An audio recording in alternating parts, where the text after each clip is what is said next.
हर हर महादेव, जय भोलेनाथ। दोस्तों, आपका स्वागत है अपने channel my lovely home and garden में। भगवान भोलेनाथ की कृपा आप और आपके पूरे परिवार की सदा और सर्वदा बनी रहे। आज हम बात करेंगे यम के निमित्त जो दीपदान किया जाता है, इसे यम दीपदान कहा जाता है। स्कंद पुराण में वर्णन मिलता है कि यम के निमित्त जो दीपदान हम करते हैं उससे अकाल मृत्यु से रक्षा होती है। और इसलिए जैसे कि हम कार्तिक मास में हर देवी देवता के निमित्त दीपदान करते हैं, तो यम के निमित्त भी दीपदान किया जाता है।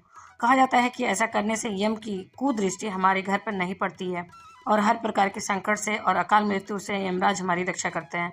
तो इसलिए हमें यम के निमित्त दीपदान जरूर करना चाहिए। आज की वीडियो में आप जानेंगे कि यम के निमित्त जो दीपदान किया जाता है उसकी विधि क्या होती है। और जैसे कि कई भक्तों के प्रश्न आते हैं कि यम के निमित्त जो हम दीपदान करते हैं धनतेरस के दिन करें या फिर नरक चतुर्दशी को करें। और इसी प्रकार से कई प्रश्न ऐसे भी आते हैं कि क्या 5 दिन तक हमें यम के निमित्त दीपदान करना चाहिए। धनतेरस से लेकर भाई दूज तक यम दीपदान करने का सही समय क्या होता है, सही विधि क्या होती है और किस दिन हमें यम के निमित्त दीपदान करना चाहिए और कहाँ पे करना चाहिए, संपूर्ण जानकारी आपको आज की वीडियो में हम शेयर करने वाले हैं। तो वीडियो बहुत ही महत्वपूर्ण है, पूरा जरूर देख लीजिए। अच्छी लगे तो लाइक जरूर ही कीजिए, आपके लाइक्स और कमेंट्स हमारे लिए बहुत ही महत्वपूर्ण होते हैं। यह एकमात्र जरिया है जिनसे मुझे पता चलता है कि वीडियो आपको अच्छी लगती है और आपके लिए उपयोगी है। यदि वीडियो आपके लिए उपयोगी है तो अपने फ्रेंड्स और फैमिली में भी शेयर करिए जिससे किसी की मदद हो सके। तो सबसे पहले जानते हैं कि यम दीपदान की विधि क्या होती है, किस प्रकार से हमें यम दीपदान करना चाहिए। यम दीपदान के लिए आपको चाहिए एक दीपक चौमुखा हो तो अत्यंत श्रेष्ठ है। चौमुखा ना हो तो चारों तरफ अगर कोने नहीं भी निकले हैं तो कोई बात नहीं, आप उसमें बातियां जो रखनी है, दीप प्रज्वलित किया जाता है बत्तियों का। ऐसा कहा जाता है कि इसे इस प्रकार से रखिए जिससे चार तरफ से जला सकें। ऐसा कहा जाता है कि धर्म, अर्थ और काम, मोक्ष चारों पदार्थों की प्राप्ति हो जाती है यदि हम चौमुखा दीपक जलाते हैं तो। यम दीपदान करने से जो यम दीपदान के लिए हमें चौमुखा दीपक चाहिए। अब आप चाहें तो आटे का दीपक बना सकते हैं या फिर मिट्टी के दीपक का भी आप प्रयोग कर सकते हैं। दीपक आप अपनी इच्छा के अनुसार आटे या मिट्टी का कोई भी ले सकते हैं जो आपसे बन पड़े। कई परिवारों में ऐसा भी होता है कि पुराना दीपक प्रज्वलित किया जाता है, नए दीपक का प्रयोग नहीं किया जाता है। तो अगर आपके यहाँ ऐसा होता है कि पुराना दीपक ही प्रज्वलित किया जाता है तो आप पुराना दीपक भी ले सकते हैं। अब मान लीजिए कि किसी के पास पुराना दीपक ना हो, तब आप क्या करेंगे। ऐसे में मन में किसी भी प्रकार का संशय मत रखिए, आप नए दीपक का भी प्रयोग कर सकते हैं। और यदि पुराना ही दीपक जरूरी है तो कुछ देर आप घर के मंदिर में कोई दीपक जला लीजिए मिट्टी का ये, और उसमें आप फिर से यम दीपदान कर सकते हैं। कोई ऐसे मन में दुविधा मत रखिए। ऐसा कोई आवश्यक नियम नहीं है कि पुराना दीपक ही प्रज्वलित करना है। आप बिल्कुल नया दीपक से कर सकते हैं दीपदान। मन में किसी भी प्रकार का डर या संशय आपको नहीं रखना है। यम दीपदान के लिए हमें एक दीपक की आवश्यकता है। आप चाहें तो मिट्टी का ले सकते हैं या फिर आटे का बना सकते हैं। अगर आप पुराना दीपक प्रज्वलित करना चाहते हैं तो आपके पास उपलब्ध हो पुराना दीपक तो ले सकते हैं, नहीं तो नए दीपक का भी प्रयोग कर सकते हैं। अब दीपक में आपको 2 बत्तियां डाल लेनी है क्रिस क्रॉस करके, क्योंकि हमें चौमुखा दीपक चाहिए। अब यहाँ भी बहुत से प्रश्न आएंगे कि हमारे यहाँ एक ही बत्ती का दीपक जलाया जाता है तो हम क्या करें। देखिए, अगर आपके यहाँ एक बत्ती का दीपक जलाया जाता है तो आप एक बत्ती का दीपक भी प्रज्वलित कर सकते हैं। लेकिन अगर आप चाहें तो चौमुखा दीपक भी प्रज्वलित कर सकते हैं। इसमें कोई परंपरा वाली बात नहीं है। यह कार्तिक मास का दीपदान है, कोई भी कर सकता है, किसी भी प्रकार से कर सकता है, कोई समस्या नहीं है। दीपक आप अपनी इच्छा के अनुसार चौमुखा भी ले सकते हैं या एक बाती का भी ले सकते हैं। जैसा भी आपके यहाँ होता है वैसा भी आप कर सकते हैं। हमें यम के निमित्त एक दीपदान करना है, यह आवश्यक है। इस दीपक में हम कड़वे तेल का प्रयोग करेंगे, यानी कि सरसों के तेल का ही प्रयोग होता है और उसे ही करना है, उसी से प्रज्वलित करना है।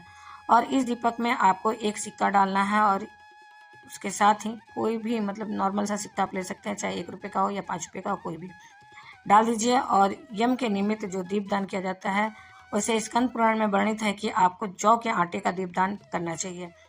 सबके लिए यह संभव नहीं हो पाता है, जौ के आटे का दीपक प्राप्त नहीं हो पाता है, तो उपलब्ध नहीं हो पाता है, तो आप नॉर्मल आटे का भी दीपक बना सकते हैं या फिर मिट्टी के दीपक को भी ले सकते हैं।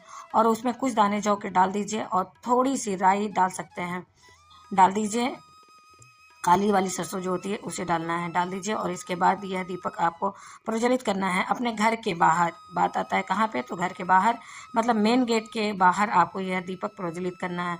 अब देखिए, अगर आपके घर के बाहर थोड़ी सी भी जगह हो तो आप थोड़ा आगे बढ़कर भी प्रज्वलित कर सकते हैं, लेकिन अगर घर के बाहर निकलते ही दूसरों का घर आ जाता है या फिर फ्लैट आ जाता है, अपने घर के मुख्य द्वार पर भी प्रज्वलित कर सकते हैं।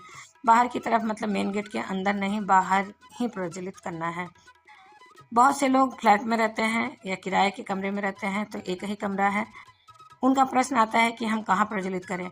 तो आप अपने कमरे का जो मेन गेट है, जो फ्लैट का मेन गेट है, बाहर का जो मुख्य द्वार है, जिस कमरे में आप रह रहे हैं या जिस फ्लैट में आप रह रहे हैं, तो आपका जो मुख्य द्वार है उससे बाहर आपको यह दीपदान करना है। इस बात का आपको ध्यान रखना है। और बहुत से भक्तों के प्रश्न आते हैं कि क्या हम अपने घर की छत पर दीपदान कर सकते हैं यम के निमित्त? नहीं, ऐसा नहीं करना चाहिए, क्योंकि देखिए, घर की छत अगर है आपका तो वो भी आपके घर का ही हिस्सा माना जाएगा, मतलब घर के अंदर का ही हिस्सा है आपका छत। जब हम घर की छत पर दीपक रखते हैं तो वह घर का ही हिस्सा है। मुख्य द्वार को पार करते हैं तभी बाहर का एरिया माना जाता है। मुख्य द्वार को पार करते हैं तभी वह बाहर का एरिया माना जाता है। तो घर के मुख्य द्वार के बाहर आपको यम के निमित्त दीपदान करना है। घर के अंदर इस बात का ध्यान रखना है कि नहीं करना है। देखिए, पुराने समय में घर के मुख्य द्वार जो होते थे उससे बहुत दूर जाकर, थोड़ी दूरी पे मतलब जाकर ही यम के निमित्त दीपदान किया जाता था। मुख्य द्वार पर भी नहीं किया जाता था। लेकिन अभी इतनी सुविधा नहीं है कि हम शहरों में रहते हैं, बहुत छोटे छोटे घर हैं, लोगों के किराए के घरों में रह रहे हैं, तो इस तरह से इतनी सुविधा नहीं है कि वह दूर जाकर दीपदान कर पाए। इसलिए कहते हैं कि घर के मुख्य द्वार के बाहर जो ज़रूरत मतलब तो ज़रूर ही करना चाहिए, ज़रूर कर दीजिए।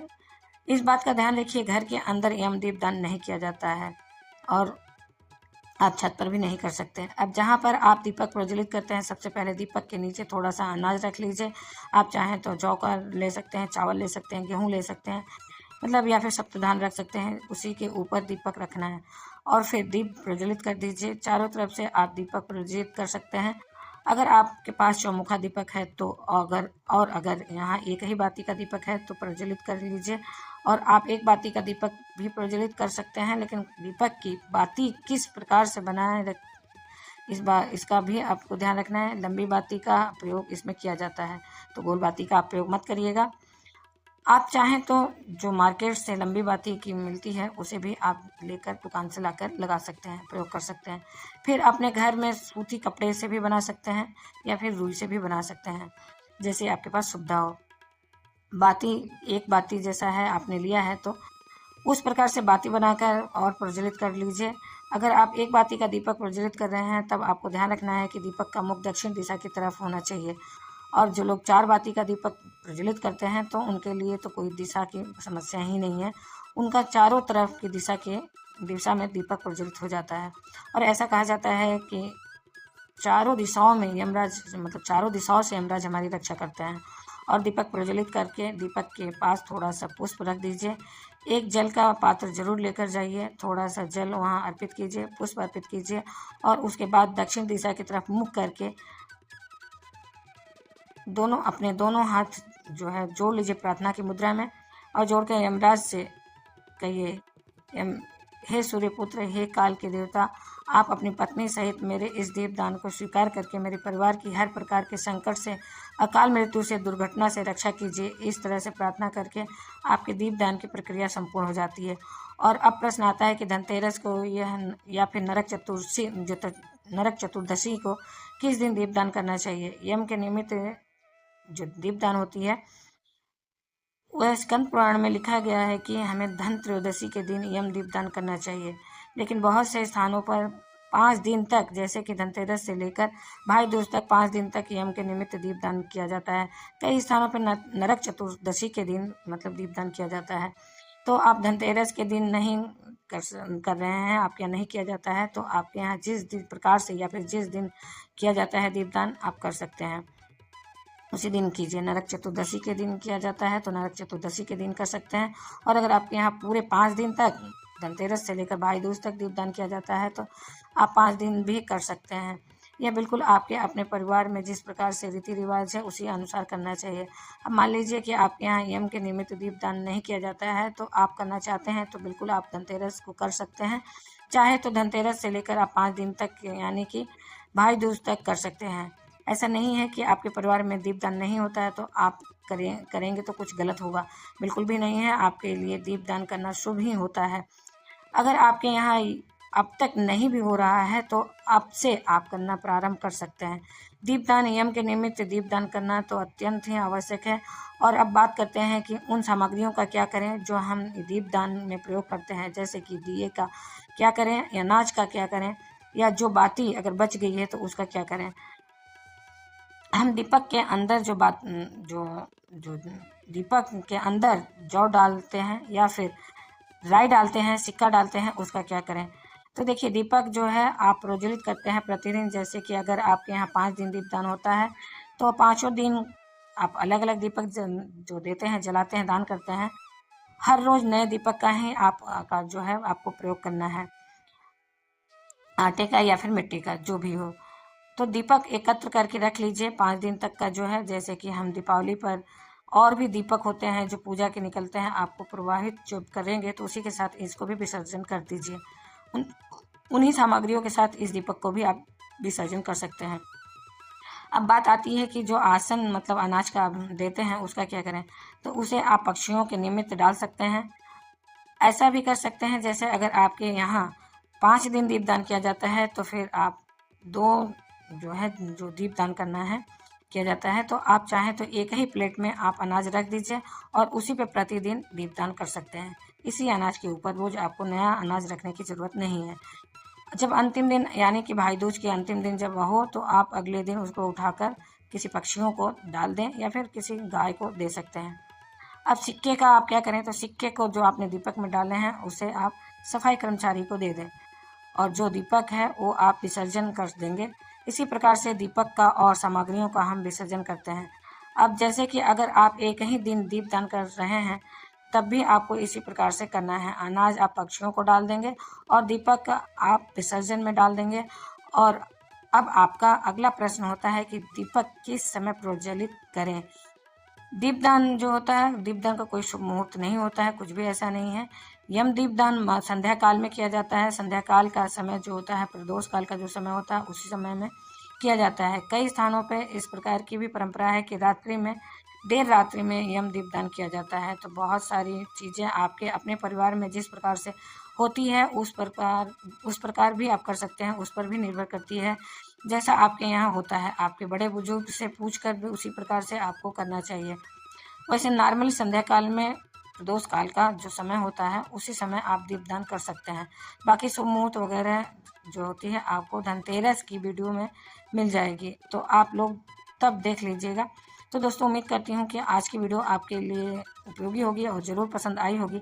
अगर वीडियो पसंद आई हो तो वीडियो को लाइक ज़रूर कीजिए, संभव हो तो वीडियो को शेयर भी कीजिए। और चैनल पर पहली बार आप आए हैं तो अभी तक आपने चैनल को सब्सक्राइब नहीं किया है तो आप आज की वीडियो आपको अच्छी लगी हो तो चैनल को ज़रूर सब्सक्राइब कर लीजिए, बेल आइकन को ज़रूर प्रेस कर दीजिए, जिससे होता है कि चैनल पे आने वाली वीडियो आपको समय से प्राप्त हो जाती है, उसका नोटिफिकेशन आपको समय से मिल जाता है। तो फिर मिलते हैं दोस्तों एक नई जानकारी के साथ नई वीडियो में। तब तक के लिए हर हर महादेव, जय भोलेनाथ। धन्यवाद दोस्तों।